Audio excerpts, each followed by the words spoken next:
Et coucou tout le monde, j'espère que vous allez bien en ce début de semaine. Attendez. Non, on est mercredi. Oh, bon, en ce milieu de semaine.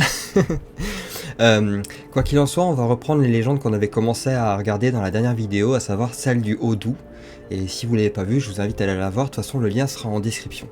Mais du coup, on a fait les 3 premières légendes et on va pouvoir attaquer avec les 4 dernières, qui sont un peu plus courtes du coup. Alors je vous propose qu'on attaque dès maintenant, mais à nouveau, avant toute chose, je tenais quand même à remercier à nouveau la souris suisse pour ce partage, et rappeler que si vous souhaitez vous aussi me partager des histoires de vos régions, n'hésitez pas à le faire, car ce sera un plaisir pour moi d'en faire une vidéo comme celle-ci par la suite. Allez, sur ce, on attaque. La légende en entraînant une autre. Connaissez-vous celle de la source bleue? Alors j'annonce juste avant la couleur, je sors d'une crève bien assez carabinée, donc excusez-moi si la voix part un peu en vrille. C'est normal, j'ai le nez chargé. Voilà, c'est la période en même temps, tout le monde est malade. Située entre le village de Malbuisson et Montpéreux, cette source est d'une teinte d'un bleu transparent pur. Peu de temps après leur mariage, le sire Amaury de Joux du quitter... Eh ben, on parle beaucoup de Joux, des sires de Joux. Hein. Ah bah c'est la suite de l'histoire d'avant, donc voilà, bah, si vous voulez connaître l'origine story du personnage, je vous invite à aller voir la vidéo d'avant du coup. Le sire Amaury de Joux dut quitter son épouse Berthe pour partir en croisade. Quelques années plus tard, un chevalier blessé se présenta au château de Joux. Il s'agissait de l'ami d'enfance de Berthe qui revenait lui aussi de croisade pour lui annoncer la mort d'Amaury.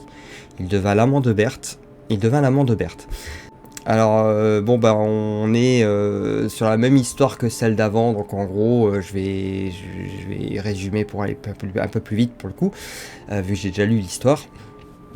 En gros le mari est pas mort, il va revenir, il va tuer l'amant, et il va punir sa femme, et la différence avec l'histoire d'avant c'est que Berthe, quand l'homme est mort, Berthe elle a tellement pleuré que le bleu de ses yeux a coloré la source, je crois, de son cachot, enfin non loin de son cachot.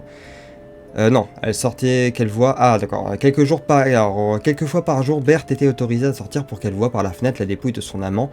Berthe en pleura tellement que le bleu de ses yeux colora la source, voilà. Donc on est sur la même histoire que celle d'avant, sauf que la différence c'est qu'elle a coloré une source en voyant la mort de son amant. Et décidément, il va y avoir que de ça. je devais les lire vite fait en diagonale, mais j'ai pas eu le temps. Donc j'avoue que bah, du coup, je me fais un petit peu avoir. Mais bon, la légende de la source intermittente de Fontaine-Ronde. Après avoir enfermé sa femme Berthe dans un étroit cachot, décidément, Amaury III de Joux, de retour de croisade, devint incapable de se satisfaire de la vie monotone que ses aïeux avaient toujours menée au château. Sa principale distraction était de passer des journées entières à cheval, par monts et par vaux. Son coursier préféré était une jument arabe qu'il avait ramenée de Palestine. Un jour qu'il l'a montée, la lourde herse mal accrochée s'abattit aussitôt après la sortie du château et coupa l'animal en deux. J'aime pas quand il y a des animaux qui en souffrent, par contre j'assume, autant des humains on peut leur faire tout ce qu'on veut, mais alors des animaux, je peux pas. Voilà, c'est une histoire, heureusement. Hanté par ses sombres pensées, le seigneur ne perçut pas l'accident et continua sa course à un train d'enfer. Arrivé à la fontaine ronde, la jument, ou plutôt la demi-jument, se mit à boire avidement. Ne parvenant pas à lui faire relever la tête, Amaury descendit de l'animal et épouvanté s'aperçut que celui-ci ne possédait plus que ses pattes antérieures. Et costaud, hein. Je sais pas ce que... Franchement, costaud la bête, hein. Parce que purée. Et ne possédait que plus que ses pattes antérieures. Et que toute l'eau est absorbée... Ok, ouais, bah, elles sont violentes les histoires, dis donc. J'en rigole parce que bah je m'attendais pas à ça. Donc bon bref, l'animal il reste plus que la partie en gros voilà, elle a été coupée à partir de là si on veut. Voilà, si on veut aller plus vite.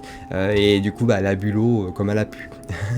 On va du coup passer cette partie là, j'avoue. Se signant, le sire de Joux regagna son castel. Nul n'a jamais revu la jument arabe, mais on sait qu'elle se rend périodiquement à la fontaine ronde pour y boire. Sa soif est telle que la source se tarit très souvent. C'est du moins ainsi que les anciens expliquent son intermittence. Donc voilà, c'est une source qui apparaît, disparaît, qui apparaît et disparaît, et c'est attribué à la seconde moitié de la jument. Elle est passée où la première?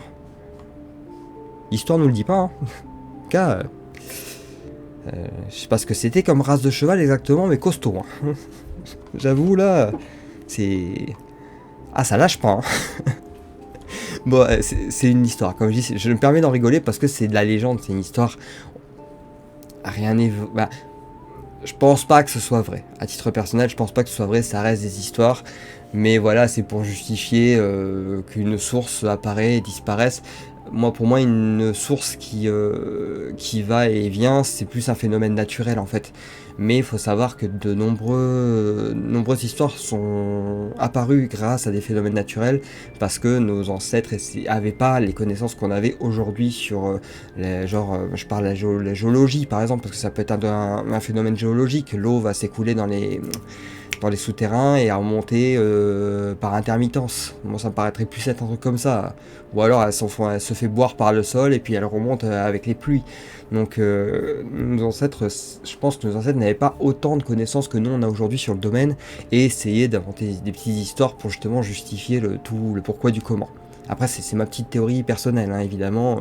Je prétends pas détenir la vérité sur ce sujet-là. C'est juste que moi, j'aime à croire qu'ils avaient l'imagination tellement débordante qu'ils en inventaient des histoires comme ça pour justifier de simples phénomènes naturels. Donc d'ailleurs, je fais une vidéo justement où je reviens sur l'origine des légendes, où je donne mon avis plus poussé sur le sujet et j'explique un peu mieux le pourquoi du comment, parce que là, j'avoue que j'ai un peu de mal à expliquer comme ça sur le vif, quoi. Allez, on enchaîne du coup, troisième histoire, le trésor du Mont d'Or. Ah là, on change, ça y est. Alors qu'il gardait ses moutons sur une montagne du Jura, un jeune berger vit un agneau disparaître dans un fourré. Poursuivant l'animal, il découvrit l'entrée d'une cachette où étaient entreposés plusieurs coffres d'or. Devenu richissime, le berger crut pouvoir accomplir son rêve secret, épouser la fille d'Amaury, sire de Joux. Mais le cruel seigneur, qui feignit d'abord d'accepter cette alliance, fit saisir le pâtre par ses gardes. Ceux-ci le torturèrent à mort sans pouvoir lui arracher son secret. C'est depuis cette époque que cette montagne s'appelle le Mont d'Or, et si certains promeneurs paraissent absorbés par la cueillette des gentianes, c'est peut-être qu'ils continuent à chercher la mystérieuse grotte au trésor. Bon. Eh ben dis donc, le sire Amaury de Joux, guest star de ces légendes, il n'y a rien à dire, il apparaît partout. Ouais, bon, l'histoire d'un trésor, ça on en voit souvent dans les légendes, donc c'est une de plus, mais j'avoue que, comment dire, c'est souvent, on découvre le trésor, et puis c'est sur la base de... Ça, par contre, je pense que ça peut être lié à un événement réel, qu'une personne... Des trésors, il y en avait beaucoup plus cachés à l'époque. Donc des gens cachaient leurs petits magots ici et là, ça pouvait arriver et d'autres personnes pouvaient tomber dessus totalement par hasard et du coup s'enrichir d'un coup. Donc ça me surprend pas en vrai, je serais même plus tenté de penser que ça a un fond de vrai que la légende d'avant sur la source qui me paraît plus être basée sur un phénomène naturel. Bon après c'est que mon avis évidemment comme j'ai dit, mais l'histoire est sympathique, bon c'est une histoire triste, j'espère que la dernière sera un petit peu... Bon, et j'espère qu'on va un peu sortir de l'entourage de Sire Amaury de Joux pour la dernière. Allez, on aura voir la surprise, c'est parti. La légende de la Vuivre, au creux de la source du Doubs. En Franche-Comté, nombreuses sont les sources qui ont vu être habitées par la Vuivre, aussi appelée Dame des Eaux. Elle aurait alors vécu au creux de la source du Doubs. La Vuivre, serpent ailé, traversait la nuit comme un trait de feu dans le ciel. À son fond, une escarboucle, sorte de rubis qu'elle ne quitte que lorsqu'elle décide de boire ou de se baigner. Elle s'assure toujours de cacher ce précieux bijou dans la mousse, une touffe d'herbe ou bien sous des pierres. C'est alors le moment idéal pour le lui voler. Mais prenez garde à ne pas vous faire voir, la fortune est promise à l'audacieux s'il ne se fait pas prendre. Ah ben voilà, une dernière histoire. Alors, les Vuivres, oui, étaient connus. Dans beaucoup de légendes, en fait, faut savoir que, pour expliquer le pourquoi de la rubis de la Vuivre, dans quelques histoires que j'ai pu lire, les Vuivres ont aussi un bijou avec elles. Et c'est de ce bijou qu'elles tirent souvent leur force. Sauf qu'elles sont obligées de le retirer à certains moments, comme pour manger, comme pour boire notamment, manger et se nettoyer. Donc dans ces moments-là, elles cachent le bijou pour justement éviter qu'on ne puisse le leur prendre. Mais il y avait une légende justement, je crois que je l'avais fait en hors-piste, si je dis pas de bêtises, c'était sur celle d'un loup, une louve et la louve et la vuivre. On voyait une vuivre qui avait un rubis et la louve parvenait à lui voler. Elle profitait que la vuivre avait enlevé son rubis pour lui tomber dessus totalement par hasard, parce que la vuivre avait trouvé sa tanière et dévoré ses petits. Donc pour le temps de manger, elle avait été obligée d'enlever son bijou, et là c'est là que la louve est revenue et a attaqué la vuivre, Et le combat, je sais plus si ça a fini en match nul, donc elles se sont toutes les deux entretuées, ou si... je sais plus, j'avoue que ça date là quand j'ai fait cette histoire-là. Mais voilà, les bijoux et les vivres, c'est souvent dans les légendes, c'est souvent lié, parce qu'elles tiennent leur pouvoir du bijou, et lorsqu'elles s'en séparent, bah, elles deviennent vulnérables. D'où là, le fait qu'elles s'en séparent pas et qu'elles ne l'enlèvent que pour se baigner, boire, donc se nettoyer, manger ou boire. Donc voilà, pour expliquer pourquoi la vivre a un bijou, parce que c'est vrai que ça, c'est pas un truc qui est évident au premier abord. Ou du moins, si on s'intéresse pas un minimum aux animaux mythiques. Donc voilà, bah on a fait le tour des 4 histoires, j'espère que ça vous a plu. Moi perso, oui, toujours, moi j'attends toutes les histoires, j'adore découvrir de nouvelles histoires. Alors moi, à titre personnel, j'ai bien aimé la première.